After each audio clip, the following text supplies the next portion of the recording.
청주 도심에 멧돼지 떼가 출몰해 난동을 부렸습니다. 한 마리는 경찰총에 사살됐습니다. 충청북도가 청주 에어로폴리스의 방향을 항공기에서 헬기 정비단지로 선회했습니다. 충북선 고속화 사업 정부 용역에서 충주시가 추진하는 동충지역 신설이 배제된 것으로 확인됐습니다. 여러분 안녕하십니까? 계속해서 충북지역 뉴스입니다. 대형 국책사업인 충북선 고속화 사업이 정부의 용역 발주로 본격적으로 시작됐다는 소식 어제 전해드렸었죠. 오송 연결과 원주 연결 방안이 빠졌다는 문제에 가려져 알려지지 않았지만 충주시가 현안으로 추진하는 동충지역 신설 사업도 완전히 배제됐습니다. 임용순 기자입니다.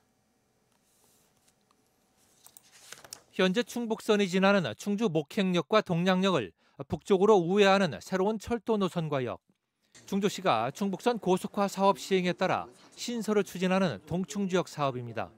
철도 물류 기지로 육성하겠다는 전략으로 진행된 이 사업은 정부의 적정성 검토 대상에 아예 들어가지도 못했습니다.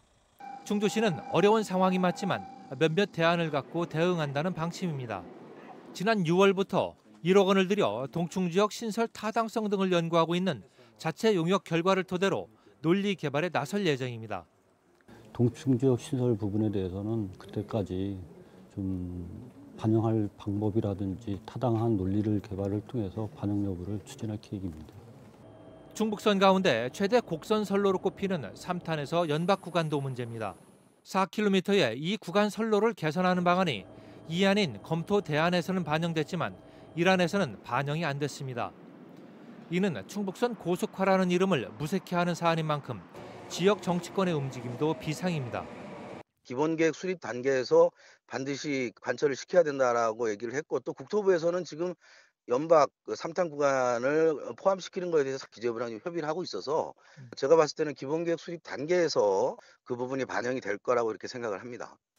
고속화되는 충북선을 호남, 강원과 연결하는 중요성만큼이나 충북선 자체의 고속화와 균형 발전을 위한 충북도의 치우침 없는 정책과 역량 발휘가 지역 내 과제로 떠올랐습니다. MBC 뉴스 임용순입니다. 3년째 방치되고 있는 청주공항 인근 에어로폴리스 1지구에 대해 충북경제자유구역청이 새로운 청사진을 내놨습니다. 헬기 특화 정비 단지로 방향을 선회한 겁니다. 신미희 기자가 보도합니다.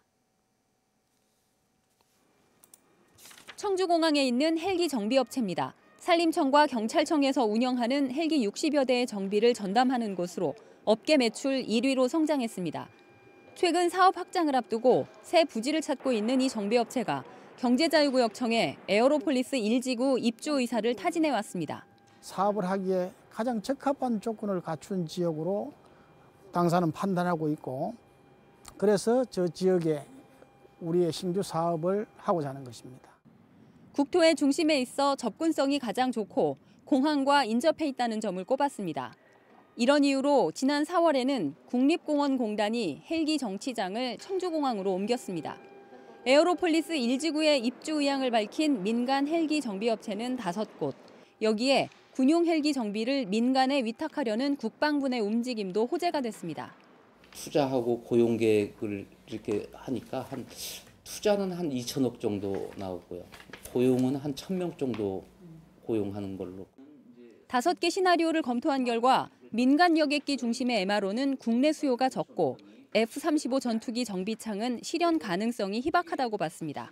다만 저비용 항공의 여객과 화물 수요에 대비해 전체 부지의 18%는 유보지로 남겨두기로 했습니다.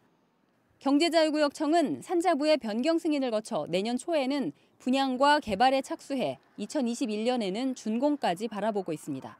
MBC 뉴스 신미희입니다. 오늘 국회에서 열린 충청북도와 더불어민주당과의 예산정책협의회에서 이해찬 대표는 강우축이 제5차 국토종합계획에 반영될 수 있도록 국회가 뒷받침하겠다고 말했습니다. 이인영 원내대표도 충북선 철도 고속화 사업은 부처와 협의해 오송 연결선 대안을 찾고 추가 예산을 확보하는 방향으로 결론 내도록 하겠다고 덧붙였습니다. 이시종 충북지사는 이 자리에서 충청 내륙 고속화도로 등 25개 현안 사업 예산에 국회 증액을 건의했습니다. 이춘희 세종시장이 KTX 세종역에 대해 꼭 필요하다고 생각해 추진하는 사업이라며 세종역 신설 연구 용역이 이미 발주돼 내년 상반기쯤 용역 결과가 나올 것이라고 밝혔습니다. 이춘희 시장은 세종시청에서 열린 정례 브리핑에서 이같이 말하고 용역 결과가 나오면 KTX 세종역 신설의 타당성 여부가 밝혀질 것이라고 덧붙였습니다. 충북 지역의 반발에 대해서는 충북선 고속화 등 지역 현안이 해결된 만큼 두 지역이 같이 발전할 수 있는 것이 무엇인지 고민하고 있다고 설명했습니다. 앞서 서울뉴스에서 보셨듯 출근 시간 청주 도심에 멧돼지 떼가 출몰해 차를 들이받고 건물로 돌진하는 등 피해가 잇따랐습니다. 경찰은 실탄까지 쏘며 한 마리를 사살했고 포획 과정에서 경찰관이 다치기도 했습니다. 이재욱 기자입니다. 골목에서 튀어나온 멧돼지가 도로를 달리던 화물차 옆을 들이받습니다. 사고 충격으로 주춤하던 멧돼지는 곧바로 도로 반대편으로 내달립니다. 비슷한 시각 인근 아파트 단지에서는 멧돼지 3마리가 나란히 주차장을 활보합니다. 청주 도심에 멧돼지 떼가 출현했다는 신고 10여 건이 동시다발적으로 접수된 건 오늘 아침 7시쯤. 다리를 절고 건너와가지고 상가 옆집 출입문을 부시고 다시 달아나가지고 저 위에 있는 절로 올라갔어요. 도로까지 나온 멧돼지 한 마리는 상가 건물로 돌진해 출입문이 부서지기도 했습니다. 멧돼지가 들이받은 충격으로 상가 건물 1층 통유리 일부가 완전히 박살났습니다. 신고를 받고 출동한 경찰은 상황이 급박해지자 실탄 9발을 발사해 멧돼지 한 마리를 사살했습니다. 포획 과정에서 50대 경찰관 한 명이 멧돼지의 허벅지를 물려 병원 치료를 받고 있습니다. 실탄 한 발을 발사한 후 멧돼지 공격으로 총 쏜 경찰관이 오른쪽 허벅지를 부상을 입게 되었습니다. 총 9발의 실탄을 발사하여 멧돼지를 공격하게 된 것입니다. 다른 멧돼지 한 마리는 인근 도로에서 차에 치여 죽었고 나머지 멧돼지들은 뿔뿔이 흩어졌습니다. 경찰은 7마리 정도가 도심에 나타났던 것으로 보고 멧돼지들이 도주한 것으로 보이는 산 인근에서 수색 작업을 벌이고 있습니다. MBC 뉴스 이재욱입니다.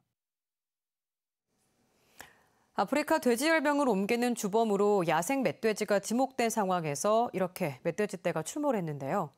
바이러스가 가장 밀집한 곳이 바로 혈액입니다. 포획 과정에서 멧돼지의 피는 어떻게 처리가 됐을까요? 사체를 처리하는 환경당국과 방역당국의 칸막이는 높았습니다. 심충만 기자입니다. 권총을 맞은 멧돼지 사체 주변으로 붉은 피가 아스팔트를 타고 흘러내립니다. 흥건히 고인 피는 다시 우수관 쪽으로 향합니다. 유리문을 산산조각낸 현장과 차에 치여 날뛰던 도심 바닥 여기저기에도 혈흔이 남아 있습니다. 혈액은 바이러스가 가장 많은 체액인데 여기에 아프리카 돼지열병 바이러스가 있었다면 곤충과 쥐, 사람 등 또 다른 매개체에 묻어 다시 사방으로 전파될 수 있습니다.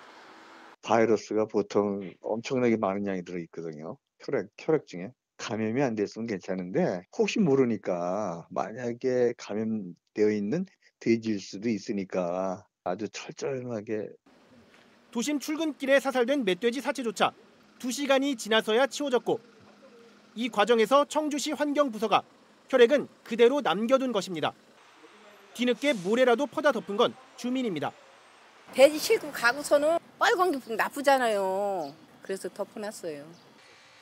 사체를 처리한 청주시 환경부서는 별도의 방역 관련 지침은 없었다고 했고 방역부서는 가축이 아닌 멧돼지는 환경부서 소관이라고만 말합니다.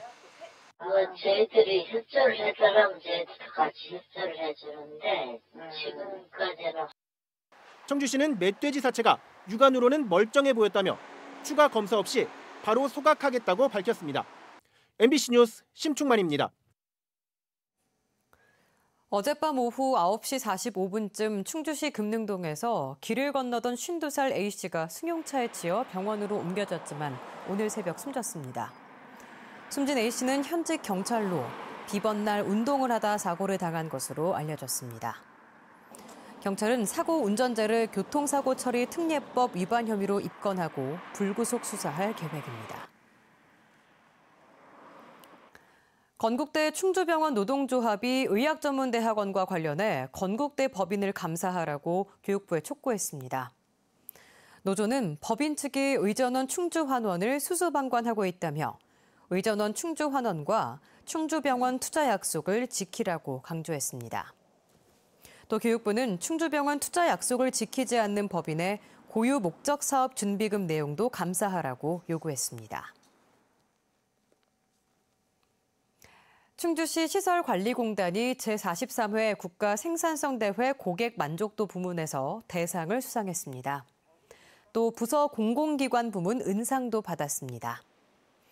충주시 시설관리공단은 고객 만족도 향상을 위해 고객 모니터와 QR코드를 활용한 실시간 민원 처리 시스템을 운영했고 결과를 공단 경영에 반영하는 등 제도 개선과 서비스 향상에 나섰다는 평가를 받았습니다. 아시아 사이클트랙 선수권 대회가 진천 국가대표 선수촌 벨로드롬에서 개막해 닷새간의 열전에 들어갔습니다. 16년 만에 한국에서 개최되는 이번 대회에는 아시아 20개 나라에서 300여 명의 선수들이 출전해 내년 도쿄올림픽 출전권을 확보하기 위한 포인트 경쟁을 벌이게 됩니다. 대회 기간에는 평소 출입이 통제됐던 진천 선수촌 내 벨로드롬이 일반인에게 개방됩니다. 충주 탄금호에 설치된 업사이클링 자전거 이용이 활발한 것으로 확인됐습니다. 충주시는 민간기업체가 환경 캠페인의 일환으로 탄금호 충주 체험관광센터 앞에 설치한 업사이클링 자전거 대여소가 개소 50여일 만에 1,300여 명이 이용한 것으로 집계했습니다. 이곳에 비치된 30여 대 자전거는 신분증만 제시하면 누구나 무료로 이용할 수 있습니다.